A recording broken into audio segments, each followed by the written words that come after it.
What's up, y'all? This is 10X Generation, and this is my road to $1 billion. So yesterday was very productive in terms of programming.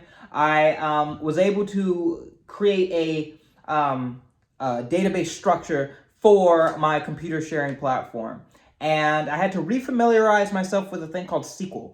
And if you don't know what SQL is, it's basically just a command language. It stands for a structured query language, and it allows you to create databases, create tables, create these things called schemas and connections and insert data. And that's going to be super useful for my computer sharing platform because I need to store information about where my users are, what kind of computers do they have, what kind of games do they have, their history, and when I say history, I mean their how many connections have they had in the past, and of course financial stuff. So all that needs to be stored in a database. And because I'm building it on Discord, they don't have a built-in like a database solution, even if you make a bot. So I had to refamiliarize myself with SQL and AWS. And it's rather fortunate because I do have a little bit of experience with it. Because a couple years ago, maybe about when I was in 10th grade, I was building this app. It was called Bus Stop, and it was basically a bus tracking app. So I just got tired one day of standing outside for the bus, and I was like, man, why am I standing out here in the rain waiting for the bus when we have technology? I should just be able to track the bus and then have it on my phone. And yeah, so I built a prototype for that, went to my vice principal, was very close with my vice principal, and she got me in contact with the Department of Transportation, and I was able to communicate with them and understand their needs for this bus tracking app. And long story short, it didn't go anywhere. Not really. But I worked on it for about a year, and I became I'm not an expert, but I know my way around somewhat of AWS and SQL. So that's the story of that. I just had to, I'm spending my time relearning that. And so I was able to make the structure for the database, and I created the human language equivalent for the functions. So there's going to be certain commands important commands that users are going to have access to, like add a computer, join a computer, end session, redeem coins, buy coins, things like that.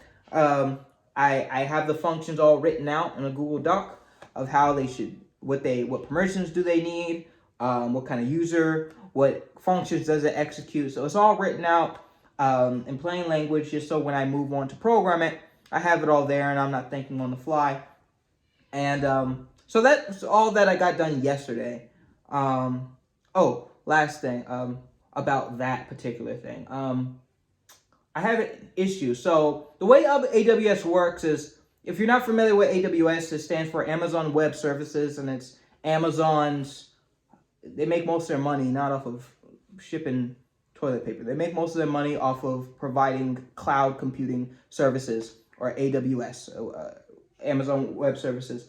And they provide things like computers, databases, all types of web services.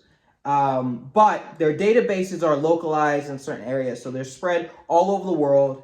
And the one I have access to is, of course, I'm in the U.S., so one of the U.S. Servers. And I was thinking for a second, I was like, wait a second, if my database is in the U.S., if I want to, provide the service to someone in India or China or Europe, I don't want the queries to be all slow. That would be kind of lame. But apparently there's a way to scatter or make your data redundant across multiple servers. So that's something I got to look more into, because I don't want it just to be the United States. I want it to be everywhere, so anybody can get access to this service. So I'm going to look more into that, but that's kind of tertiary. It's not the primary focus right now. The primary focus is getting out, and then we'll scale after this week is up. So as we get more information, and who knows, maybe the only people who use it is in the United States, then I won't have to expand. But I really doubt that's going to be the case. So yeah, that was another point. But today I'm going to be working on number one, implementing the database. So remember, reviewing over SQL. And SQL isn't hard to learn, like I said. It's really just the best practices that you have to understand. The best practices, because most of it's in human language. It's just you want to make sure your databases are robust. So I just asked ChatGPT because I forgot what the best practices were. And yeah, I kind of remember some of them from class when I used to go to school. But I don't remember all of them, so I just asked ChatGPT, and now I know. And then I implement them. It's very easy. Um, Google and this AI stuff is a very powerful thing. Got to use it to your advantage. Um, so yeah, I got to actually implement the databases and preload all the kind of like static data that will be referencing, and and I need to implement the functions. Those core functions that the users need to be able to execute, I need to implement those, and I'm going to do it via a thing called Lambda functions. And if you're not familiar with Lambda functions, think of it as it's all a part of AWS. It's you basically upload a program to one of their servers, and you can access those commands or remote um, access those programs through the internet. So you can set up something called a API, application program interface, I think. I don't know, you could look that up, but basically it allows you to pretty much type in something into a URL. It's actually called a post or GET request or whatever, but kind of like typing something in a URL, and then you can put in the exact parameters, like of what you want it to do, and they'll send that data to the computer, execute the function with the given parameters, and give you an output and do some other stuff in the backend. So it adds several layers. So you're not going to have direct access to the database, right? You have to go through my API, and the API will allow access to the database. So adding a bit more redundancy to it. And I think that's the only way. I'm not sure about this. I'm not super familiar with Discord bots, but we're going to learn. I think that's the only way um, for my Discord server to interface with a SQL database. It just seems more straightforward to me. But yeah, so that's how it's gonna happen. I got to implement all those, and yeah, so that's what I'm gonna be doing tonight. But I'm actually up pretty late right now. It's a bit past 7:30. And I usually go to bed at 9 o'clock. So normally I wouldn't get that done. But I'm very excited to get it done. So I'm going to drink some coffee and pull an all-nighter. But why didn't I get a whole bunch of work done? Why am I waiting till 7 o'clock to get any work done? Because I've been up all day going to meetings and trying to get this car. So if you've been watching this for a while, you know I've had this kind of debacle, this process, is whatever, with trying to get a vehicle. And I finally realized I need a car. So I went to the dealership to get a car, knowing nothing about the process of getting a car. Never did it before. I went up and, trying to get that situated. And I didn't end up getting a car, but I learned a whole lot. First off, you have to establish your credit very early, because if you have a crappy credit, like credit score, if you have a crappy credit score, they will charge you way more interest on things like cars and big purchases. So I wanted to get a car that was about $27,000. They were charging me almost 20% interest. So as I'm paying off this car over this large period of time, I will be paying an additional 20%. And that's only because the bank, I'm effectively taking a loan, and then I'm slowly paying off that loan. They want to ensure that they get their money, and they want to offset some of that risk. So I'm risky because I don't have a large credit history. I've never purchased a car before, and things like that. So in order to offset that risk, they're going to make you pay a bunch more in interest.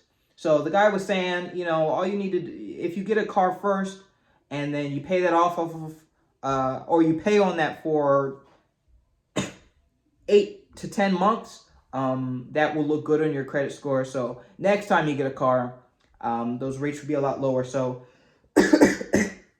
so my plan has changed a little bit. Instead of getting a brand new car, fresh off the lot, but one of the low-end ones, just so I can last really long, I'm going to get a car that I'm not really expecting to last super long. I'm going to get one that's, you know, a okay car, but one that I'm not going to have for 5 years, you know.